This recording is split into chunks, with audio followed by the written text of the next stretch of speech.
रहे हैं। या पति कह रहा है चलो बाहर घुमा जाए, टहला जाए, तो पत्नी सोशल मीडिया रील बना रही है। बनाइए, जरूरी भी है, लेकिन एक लिमिट समय कर दीजिए। पति पत्नी अगर भैया बाहर से आए, नौकरी करके आए, तो अपने साथ बैठिए, थोड़ा जो ऑफिस में हुआ उसके भी चर्चा कर सकते। तो एक कभी कभी होता है भैया, ऑफिस में आदमी को टेंशन भी हो जाता है, बिल्कुल झगड़े हो जाती है, कभी कभी और लोग पब्लिसिटी हो जाती है, तो आदमी बैठिए, उनकी भी, अगर टीचर है मान लीजिए मैडम, तो उसकी भी क्या हुआ बच्चों पे आज, कैसा बीता, कैसा आपका दिन है, उनसे भी पूछिए। पति है तो उनसे बैठ के बात करिए। घर में आने के बाद मुझे नहीं लगता कि मोबाइल कुछ घंटे चले, फिर आपको जरूरत है ऑफिस का कर सकते हैं, लेकिन कुछ घंटे छोड़ दीजिए भैया मोबाइल, और थोड़ा से बच्चों पे समय दीजिए।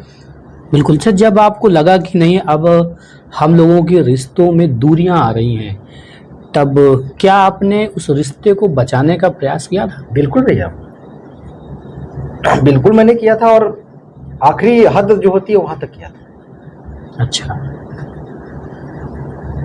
हर व्यक्ति चाहता है भैया, क्योंकि मैं बता दूं आपको, बहुत कष्ट होता है भैया। कहना आसान होता है कि मैं तुम्हारे बिना रह लूंगा, जैसे हमारी बहनें कह देती हैं तुम मर जाओ मैं जी लूंगी। कहना आसान होता है, जब जिसके ऊपर बीतती है, रिश्ता टूटता है, तो बहुत कष्ट होता है। मैं उस कष्ट को बयान नहीं कर सकता हूँ, चाहे वो 4 साल का रिश्ता हो, 2 साल का रिश्ता हो। हमारा तो खैर 14-15 साल का रिश्ता रहा, साथ रहे। कष्ट होता है भी, अगर दरारें आती हैं तो मैं निवेदन भी करूंगा सारी बहनों से कि किसी चीज को, किसी रिश्ते को ना भैया इमेज ना बनाए। सिर्फ इमेज का झगड़ा है और है कुछ नहीं। छोटी छोटी चीजें हैं, मैं आपसे नहीं बात करूंगी, वो कहते हैं मैं नहीं बोलूंगा, आए दोनों लोग, कोई उधर मुंह करके सो गया, कोई इधर, वहीं से खटास शुरू हो जाती है।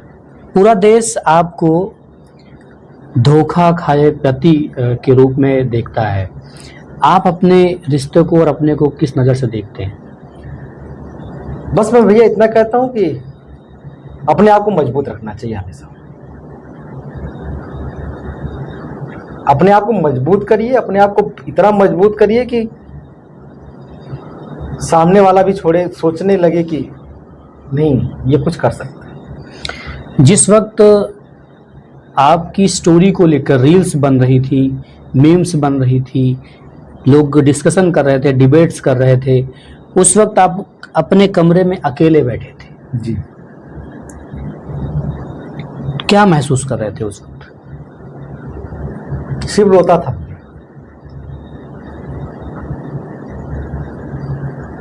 सिर्फ रोता था, कुछ नहीं समझ में आता था। बहुत यादें आती थी, बहुत चीजें आपके सामने आसपास, जब रिश्ते टूटते हैं भैया, बहुत सारे लोग रहे लेकिन कुछ नहीं दिखता है। तब ये सोशल मीडिया कैसा लगता था आपको? आज बहुत बेकार लगता था भैया, मैं मोबाइल चलाना छोड़ दिया था, मैं बता रहा हूँ। मैं 1 साल मोबाइल नहीं चलाया। आज मैं सोशल मीडिया को प्रणाम करता हूँ, जितनी फैमिली जुड़ी हुई, नमस्कार करता हूँ, चाहे फेसबुक। उस वक्त कितना गुस्सा आ रहा था? बहुत गुस्सा आता था कि भैया ये सब कहाँ से आ गया सोशल मीडिया। मैं कहता था कि अरे यार कहाँ सोशल मीडिया, असल में मैं मोबाइल चालू ही नहीं करता था, बंद रखता था। आज तो मुझे इसी से जो पूरी दुनिया जान रही है, अलग पहचान है, लेकिन मुझे बहुत डर लगता था। ऐसे खोलने के बाद भैया सच में तो डर लगता था, जो खोलो वहां वो चलता था, जहां खोलो वहां आलोक मौर्य। तो भैया ठीक है, बहुत बहुत ही बुरा समय था, बहुत बुरा समय था। आपका रिश्ता आज यहाँ तक है, कोर्ट में चल रहा है मामला, लेकिन क्या आपका फिर से किसी दूसरी महिला के प्रति अट्रैक्शन या दोबारा शादी करने का या किसी महिला पे कोई भरोसा फिर से हो रहा है? ऐसा संभावना है?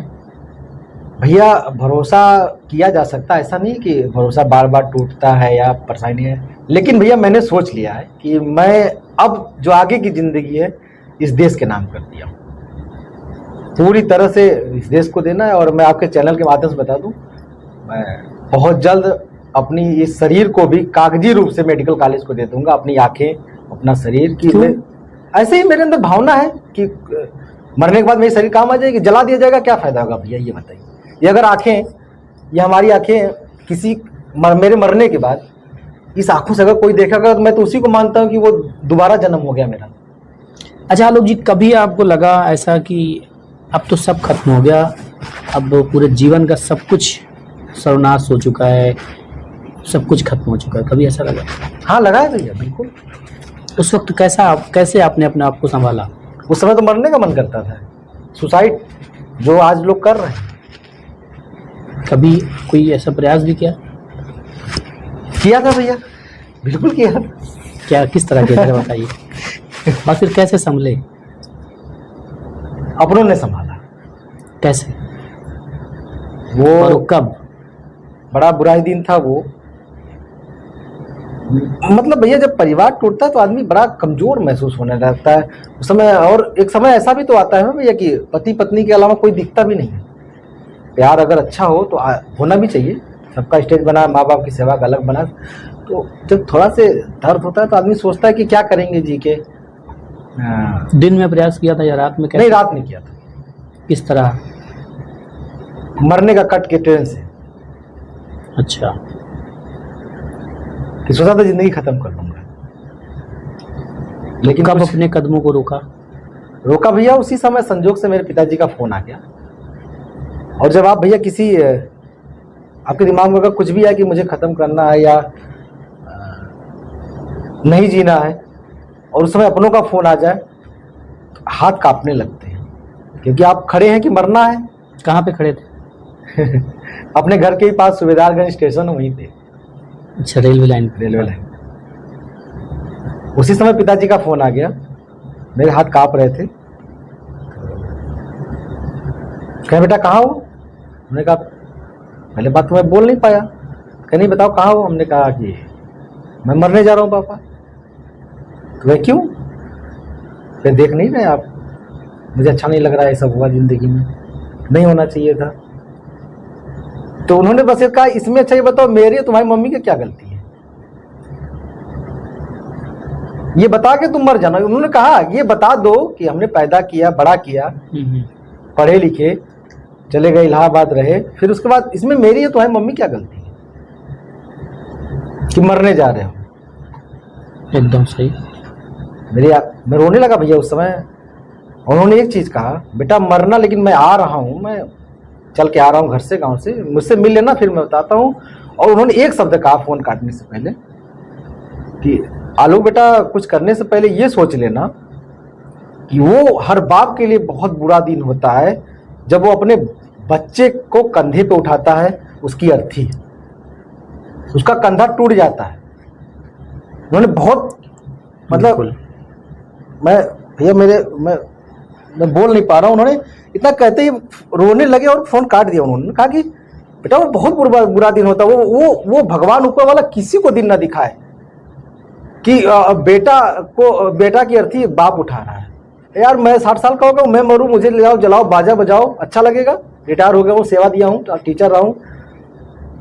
यार ये दिन दिखाना चाहते हो? मेरा तो कंधा उसी दिन टूट जाएगा। तुम मरने जा रहे हो, मम्मी पापा के बारे में नहीं सोचेगा?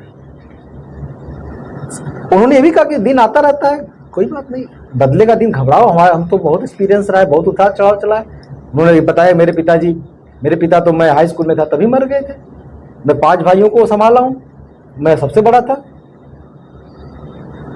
फिर भी मेरे पिताजी मरे तो ठीक है, पिताजी मर गए, लेकिन बाप कंधे पे अगर अर्थी उठाता है तो भैया बहुत बुरा दिन होता है। उन्होंने इतना ही कह के कहा कि बेटा कुछ भी करने सोच लेना, हम लोग भी आ रहे हैं, तीनों लोग मर जाए।